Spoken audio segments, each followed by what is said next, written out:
20 मार्च 2019 होलिका पूजन, होलिका दहन का शुभ मुहूर्त एवं विधि विधान एवं होलिका दहन से जुड़ी कथा कहानी। मित्रों, सादर जय श्री कृष्ण। हमारे YouTube चैनल में आप सभी का बहुत बहुत स्वागत है। मैं हूं आपके साथ आचार्य धर्मेंद्र शास्त्री। आज हम आपको बताने जा रहे हैं कि होलिका दहन का शुभ मुहूर्त क्या रहेगा और होलिका दहन के पहले होलिका का पूजन किस प्रकार से करना चाहिए जिससे उत्तम फल की प्राप्ति हो। फाल्गुन मास के शुक्ल पक्ष की पूर्णिमा तिथि को होलिका दहन का कर्म संपन्न किया जाता है।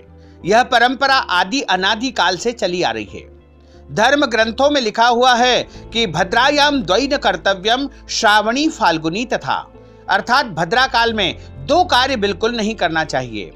एक तो पहला कार्य है श्रावणी अर्थात रक्षाबंधन और दूसरा कर्म है फाल्गुनी अर्थात होलिका दहन।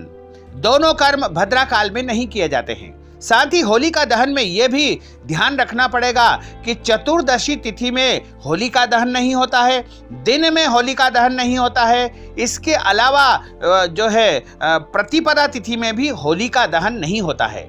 होलिका दहन पूर्णिमा तिथि में होता है और रात्रि काल में ही होता है, अर्थात जब सूर्यास्त हो जाए उसके बाद ही होलिका दहन होता है। इस बार होलिका दहन 20 मार्च 2019 बुधवार के दिन होगा और बुधवार के दिन जो भद्रा का समय रहेगा वो रहेगा शाम को 8:36 तक भद्रा रहेगी, यानी सुबह से प्रारंभ होकर के रात को 8:36 तक भद्रा रहेगी। भद्रा काल में होलिका का पूजन या होलिका दहन बिल्कुल नहीं करना चाहिए। इसलिए होलिका का पूजन और दहन का जो समय रहेगा वो रात्रि 8:36 से लेकर के मध्य रात्रि 12 बजे तक सबसे श्रेष्ठ समय रहेगा। इस दौरान आप होलिका का पूजन करें और होलिका दहन करें, तभी आपके लिए जो है उत्तम फल देने वाली होलिका सिद्ध होगी। होलिका पूजा की सामग्री इस प्रकार रहेगी। गोबर से बनी होलिका और प्रहलाद की प्रतिमाएं, माला, एक पुष्प माला आपको लेनी चाहिए, रोली लेना चाहिए, चावल लेना चाहिए और हल्दी, पुष्प, कच्चा सूत, साबुत हल्दी, मूंग, बतासे, गुलाल या फिर इसके अलावा जो भी रंग बिरंगे गुलाल है वो भी आप पूजा में रखें। 5 या 7 प्रकार के अनाज जैसे नए गेहूं और अन्य फसलों की बालियां, 1 लोटा जल और मीठे पकवान, मिठाइयाँ, फल इत्यादि सभी सामग्री एकत्रित करें। पंचामृत भी आप रख सकते हैं। इसके अलावा होलिका के लिए वस्त्र भी आप रख सकते हैं और समस्त पूजन सामग्री के साथ गंगा जल रखें, धूप बत्ती, अगरबत्ती, एक नारियल और इसके अलावा पान, सुपारी और मिठाइयाँ, फल इत्यादि जो भी पूजन में उपयोग आती है समस्त वस्तुएं आप एकत्रित कर लें। और होलिका दहन के लिए जो स्थान तैयार किया जाता है, जहां पर सार्वजनिक रूप से होलिका दहन किया जाता है, वहां जाकर के पूजन करना चाहिए। होलिका का पूजन इस प्रकार किया जाएगा। सबसे पहले तो आप होलिका पूजन के लिए अपना मुंह पूर्व या उत्तर की ओर पूजन करने के लिए बैठ करके पूजन करना चाहिए। होलिका का तरफ अपना जो है मुंह रहे और आपके मुंह की दिशा पूर्व या उत्तर होना चाहिए। उसके बाद अपने ऊपर या आसपास वस्तुओं के ऊपर भी जल छिड़कना चाहिए, यानी पवित्रीकरण करना चाहिए। गोबर से होलिका और प्रहलाद की जो प्रतिमा बनाई गई है उनको स्थापित करना चाहिए और सबसे पहले आपको जल चढ़ाना चाहिए। गंगा जल आदि जो वस्तुओं से मिलाया गया जल है उसको आप सबसे पहले होलिका के ऊपर समर्पित करें। उसके बाद आपको कच्चा सूत या कलावा जो है होलिका के ऊपर चढ़ाना चाहिए। उसके बाद आपको चंदन, पुष्प और चावल, साबुत हल्दी, बतासे और ये सारी सामग्रियां अर्पित करनी चाहिए। वहां पर भगवान नरसिंह का पूजन भी किया जाता है। रोली मोली, चावल, बताशे और पुष्प अर्पित करके भगवान नरसिंह का भी पूजन करना चाहिए और सभी देवी देवताओं का स्मरण करके प्रहलाद के नाम से भी वहां पर पुष्प चढ़ाना चाहिए। इसके बाद भगवान नरसिंह और प्रहलाद का स्मरण करते हुए वहां पर अनाज चढ़ाना चाहिए और अब हाथ जोड़ करके हाथ में अक्षत, पुष्प, हल्दी लेकर के प्रार्थना करें। कच्चा सूत चारों तरफ लपेटते हुए होलिका की परिक्रमा की जाती है और आखिरी में गुलाल डाल करके लोटे से एक बार और जल चढ़ाना चाहिए। इसके बाद आपको प्रार्थना करके वहां पर थोड़ा सा कंडे की अग्नि जला करके उसके ऊपर गुड़ और घी की धूप जलाई जाती है। इसके बाद वहां पर चावल का भोग विशेष रूप से लगाया जाता है, या अन्य वस्तुएं जैसे पकवान आप घर से बना करके ले आए हैं उनका भी आपको भोग लगाना चाहिए। और भोग लगाने के बाद होलिका की आरती करना चाहिए, नारियल वहां पर चढ़ाना चाहिए। नारियल होलिका में फोड़ा नहीं जाता है, पूरा का पूरा यानी साबुत नारियल आपको होलिका के वहां पर चढ़ा देना चाहिए। और उसके बाद प्रार्थना करनी चाहिए कि हमारे घर में सुख शांति और समृद्धि रहे। पूजन पाठ संपन्न करने के बाद शुभ मुहूर्त में होलिका दहन किया जाता है।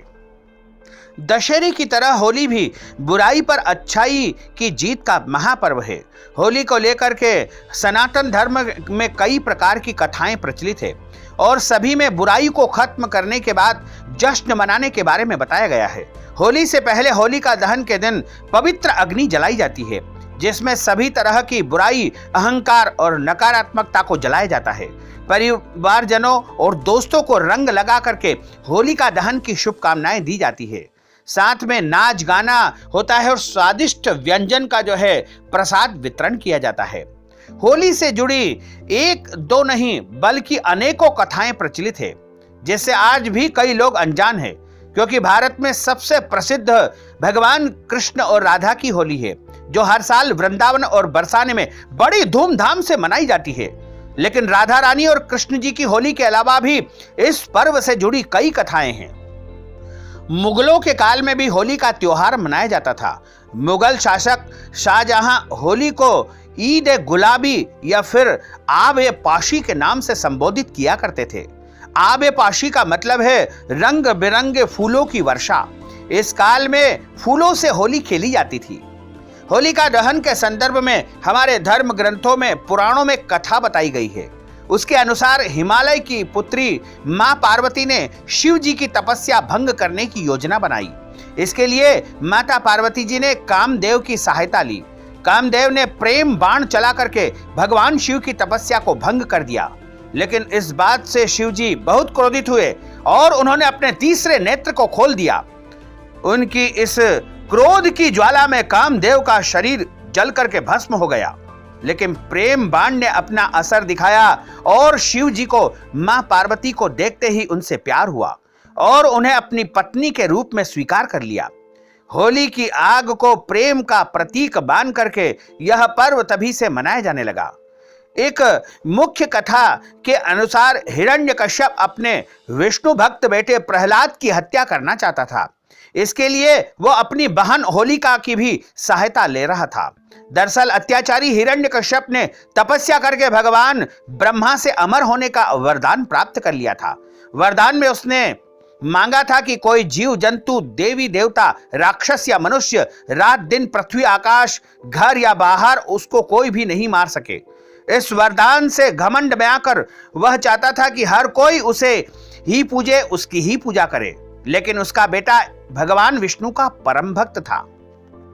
उसने प्रहलाद को आदेश दिया कि वह किसी और की स्तुति ना करे, लेकिन प्रहलाद नहीं माना।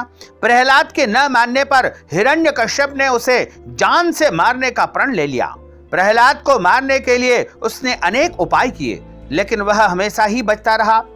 उसके बाद अग्नि से बचने का वरदान प्राप्त बहन होलिका के संग प्रहलाद को आग में जलाना चाहा, लेकिन इस बार भी बुराई पर अच्छाई की विजय हुई और प्रहलाद बच गए।